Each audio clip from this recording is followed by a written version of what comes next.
우리가 자존감이 낮아지는 가장 큰 이유 중에 하나는 비교 때문이죠. 근데 비교해서는 절대 자존감이 높아질 수 없습니다. 왜냐하면 내 주변에 나보다 모든 영역에서 잘하는 사람 반드시 있어요. 그러니까 비교를 하는 순간 우리의 자존감은 낮아질 수밖에 없는데 중요한 건 저는 이제 막 교회를 다니기 시작한 20대 청년입니다. 어려운 환경과 소심한 성격으로 자존감이 부족하고 열등감도 많은 것 같습니다. 그런데 교회 친구들은 저만 빼고 모두 밝고 자신감도 넘쳐 보이는데 하나님을 만나서 믿음이 깊어지면 저도 그들처럼 자존감이 높아질 수 있을까요? 네, 우리 청년들이 하는 많은 질문 중에 하나가 바로 이 자존감의 문제죠. 자존감은 내가 나에 대해서 어떻게 느끼는지, 그게 자존감이잖아요. 근데 많은 사람들이 자기에 대해서 좋게 느끼지는 못하고 늘 자기에 대한 부족감, 모자람, 그 자기를 용납해주지 못하고 있거든요. 그렇게 살아가는데 그러다 보니까 이게 자존감이 낮아지게 되잖아요. 근데 자존감, 쉽게 표현하면 자기를 사랑하는 것, 이것은 저는 성격이나 성향의 문제가 아니고 저는 순종과 불순종의 문제라고 생각해요. 우린 다 하나님 우리 인생의 구원자와 주님으로 영접했습니다. 하나님이 내 인생의 주인이라고 고백하죠. 근데 하나님 내 인생의 주인이라면 우리가 주인으로 모시는 그 하나님 내 인생의 주인 되었을 때 우리가 해야 할 저는 첫 번째 순종이 있다면 저는 그것은 우리가 우리 자신을 사랑하는 거라고 생각해요.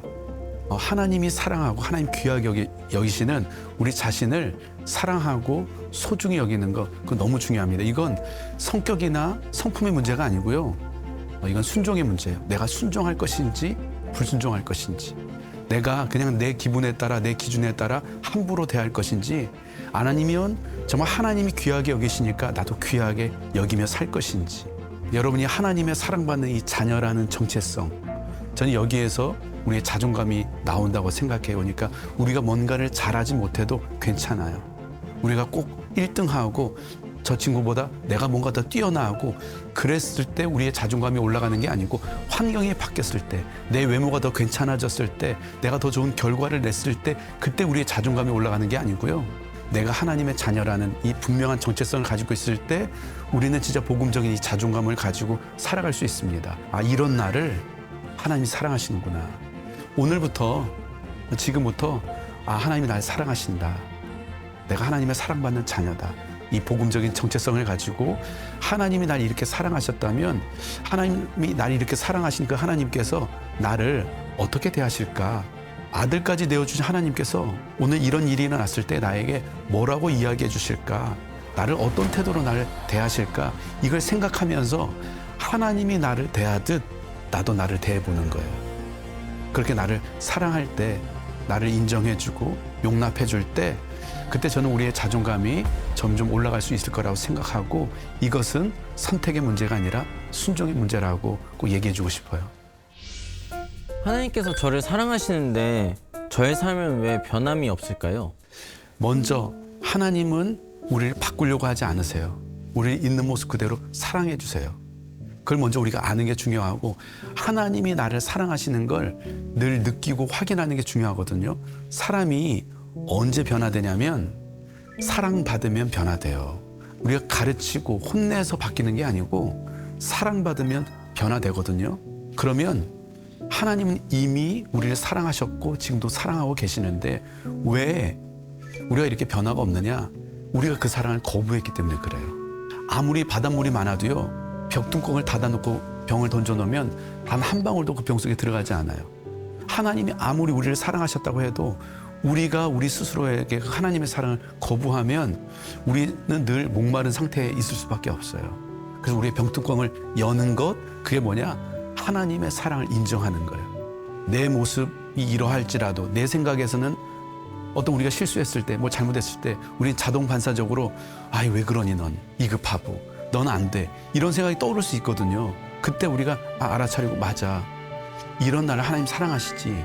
그리고 그런 나를 실수하고 부족한 나를 용납해 주는 것, 인정해 주는 걸 반복할 때, 그렇게 사랑을 우리가 느낄 때, 그때 우리는 변화될 수 있다고 생각하거든요. 그래서 우리의 삶에서 순간순간 최대한 많이 하나님의 사랑을 느끼고 확인하고 누리는 시간을 반복하다 보면 나도 모르게 어느샌가 우리가 변해져 있을 거예요.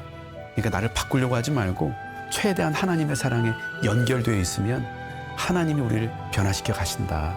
우리의 삶의 그 변화의 열매를 맺게 하신다. 이 믿음 가지고 하나님과 연결되어 있는데 애썼으면 좋겠고 그거 10개 열심히 냈으면 좋겠어요. 그래야 우리의 부족한 모습이 드러났을 때 낙심하지 않고 실망하지 않을 수 있어요. 아, 나는 원래 그렇지. 나는 원래 부족하지. 그런데 그럼에도 불구하고 하나님 나 사랑하시지. 이렇게 다시 일어설 힘을 얻게 되는 것 같아요. 그래서 하나님의 사랑 많이 받고 누리시고 인정하시고 확인하시고 누가 옆에서 격려해주고 칭찬해주면 아니라고 하지 마시고 고맙다고 하고 감사하다고 하면서 그 칭찬과 사랑을 받으셨으면 좋겠습니다. 이게 반복이 되다 보면 어느샌가 변화되어 있을 것입니다. 타인을 용납하는 것과 저의 자존감이 높아지는 것이 무슨 관계가 있나요? 자기를 용납하지 않잖아요. 그럼 절대 다른 사람 용납 못해요. 사람은 가깝다고 생각하면 나를 대하듯 상대방을 대해요. 그러니까 남들한테는 다 잘해요. 근데 결혼하면 그렇게 결혼 전엔 잘했던 남편이 그렇게 따뜻했던 아내가 결혼하고 나면 돌변하는 이유가 뭐냐면 나라고 생각하는 거예요. 그러니까 나를 대하듯 평소에 나를 대하듯 남편을 대하고 아내를 대해요. 그러니까 나를 용납해주지 못하면 절대 다른 사람을 용납을 못해요. 다른 사람한테 잘해줄 수 있어요. 근데 그건 진짜 용납하는 게 아니에요. 진짜 용납하고 진짜 사랑하는 건 뭐냐면 내가 용납해주고 사랑을 줬는데 돌아오는 게 없어도 괜찮아야 돼요. 근데 우리는 사랑을 줘요. 근데 돌아오지 않잖아요? 그럼 상처받아요. 서운해요. 화가 나요. 왜냐하면 진짜 사랑한 게 아니에요. 나의 이 빈 마음을 사랑받고 싶고 인정받고 싶고 칭찬 듣고 싶은 그 마음을 그 상대방을 이용해서 내가 잘해줘서 돌아온 칭찬을 통해서 내가 체험받으려고 하는 거거든요. 그래서 자기 수용이 돼야 다른 사람도 수용할 수 있는 것 같아요. 우리가 자존감이 낮아지는 가장 큰 이유 중에 하나는 비교 때문이죠. 근데 비교해서는 절대 자존감이 높아질 수 없습니다. 왜냐하면 내 주변에 나보다 모든 영역에서 잘하는 사람 반드시 있어요. 그러니까 비교를 하는 순간 우리의 자존감은 낮아질 수밖에 없는데 중요한 건 우리는 비교할 수 있는 것이 아니라는 거예요. 이런 상품과 작품의 차이 아시죠? 상품은 비교를 통해서 좋은 건 살아남고 약한 건 도태돼요. 그건 상품이에요. 작품은요. 작품 비교할 수 있는 게 아니에요. 반 고흐의 작품하고 피카소의 작품은 비교할 수 있는 게 아니에요. 각자 고유한 독특한 의미를 가지고 있거든요. 이게 작품입니다. 근데 우리는 하나님이 상품으로 지으시지 않으셨고 작품으로 지으셨어요. 우리가 우리 자신을 남들과 비교하는 순간 우리는 우리를 작품 취급하는 게 아니라 싸구려 상품 취급하는 거예요. 그래서 우리가 일단 비교하는 걸 멈춰야 됩니다. 우리는 하나님의 걸작품입니다. 작품입니다. 비교가 될 수 없는 거예요. 하나님도 우리를 비교하지 않으십니다. 또 중요한 건 뭐냐면 작품의 가치는 작가가 누구냐에 의해서 결정돼요. 아무리 형편없어 보이는 작품일지라도 작가가 유명하잖아요. 그럼 작품의 가치는 올라가요. 우리 누가 지으셨어요? 하나님이 지으셨죠. 내 모습과 상관없이 우리를 지으신 분이 온 우주 만물의 창조자 되시는 하나님이십니다. 그분이 지으신 작품이기 때문에 우리의 가치는 우리에 의해서 결정되는 것이 아니라 작가이신 그 하나님에 의해서 결정됩니다. 그러니까 그런 우리의 존재를 기억하고 오늘부터 비교를 멈추고 하나님이 지으신 작품을 바라보는 그 시선으로 여러분 자신을 바라볼 수 있었으면 좋겠습니다. 믿음을 통해 자존감을 키우고 저 자신을 사랑하려고 애쓰는 저와 같은 상황일 때 묵상하면 좋은 성경 말씀이 어떤 게 있을까요?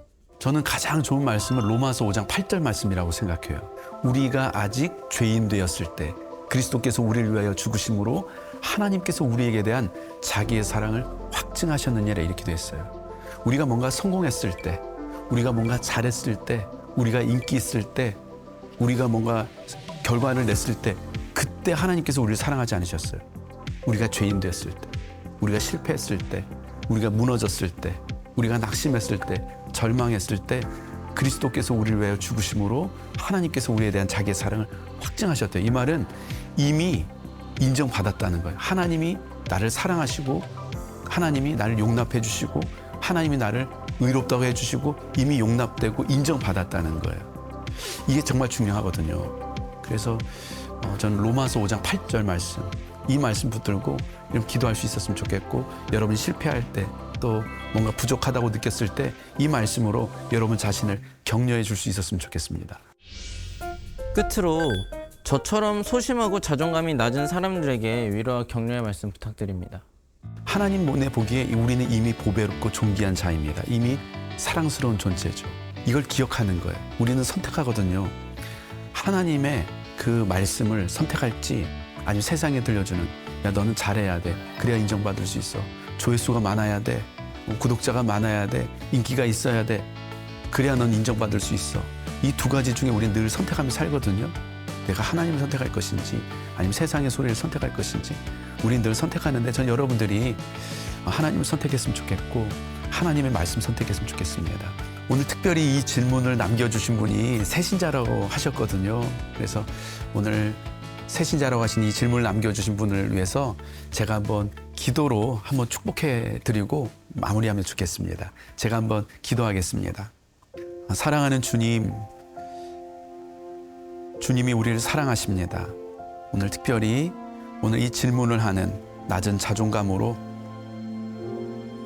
고민하고 힘들어하는 오늘 이 형제를 향해 오늘 주님께서 사랑하는 아들아, 내가 너를 사랑하고 있다. 오늘 이 시간 주님께서 말씀하고 계신 줄 믿습니다. 끊임없이 쉼없이 오늘 사랑하는 이 형제를 향해서 들려주시는 이 하나님의 사랑의 고백이 오늘 사랑하는 형제의 마음에서, 생각에서 끊임없이 울려 퍼지게 해주시고, 하나님은 오늘 이 형제를 있는 모습 그대로 용납해 주시고 사랑하고 계시다는 이 사실이 오늘 사랑하는 형제의 마음속에서 믿어질 수 있도록, 또 날마다 그 사랑을 확인하며 주님의 그 사랑의 음성을 듣는 우리 사랑하는 형제의 삶이 될 수 있도록, 그래서 주님의 그 십자가의 놀라운 사랑으로 오늘 사랑하는 형제의 삶이 새로워질 수 있도록 우리 하나님께서 축복해 주시옵소서. 존귀하신 예수님의 이름으로 기도드립니다. 아멘.